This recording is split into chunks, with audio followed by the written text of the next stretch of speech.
Hi there, and may the Lord bless you real good in today's readings, which are for day number 157.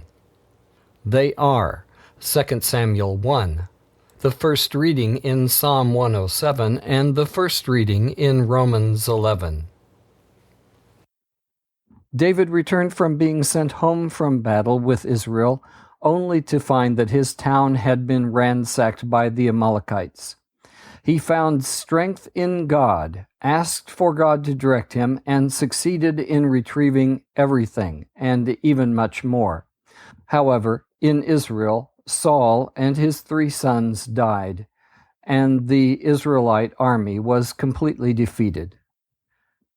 2 Samuel 1. After the death of Saul, David returned from his victory over the Amalekites and spent 2 days in Ziklag. On the 3rd day, a man arrived from Saul's army camp. He had torn his clothes and put dirt on his head to show that he was in mourning. He fell to the ground before David in deep respect. "Where have you come from?" David asked. "I escaped from the Israelite camp," the man replied. "What happened?" David demanded. "Tell me how the battle went." The man replied, "Our entire army fled from the battle. Many of the men are dead, and Saul and his son Jonathan are also dead." "How do you know Saul and Jonathan are dead?" David demanded of the young man. The man answered, "I happened to be on Mount Gilboa, and there was Saul leaning on his spear with the enemy chariots and charioteers closing in on him.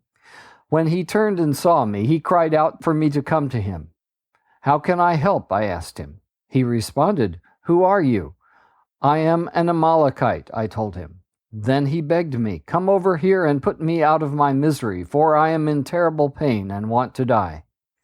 So I killed him," the Amalekite told David, "for I knew he couldn't live. Then I took his crown and his armband, and I have brought them here to you, my lord."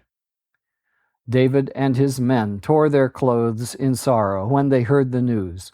They mourned and wept and fasted all day for Saul and his son Jonathan, and for the Lord's army and the nation of Israel, because they had died by the sword that day.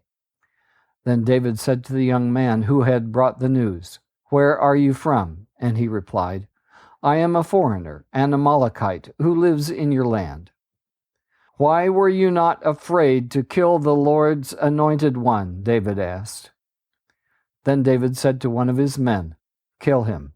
So the man thrust his sword into the Amalekite and killed him. "You have condemned yourself," David said, "for you yourself confessed that you killed the Lord's anointed." Then David composed a funeral song for Saul and Jonathan, and he commanded that it be taught to the people of Judah. It is known as the Song of the Bow, and it is recorded in the book of Jashar. Your pride and joy, O Israel, lies dead on the hills.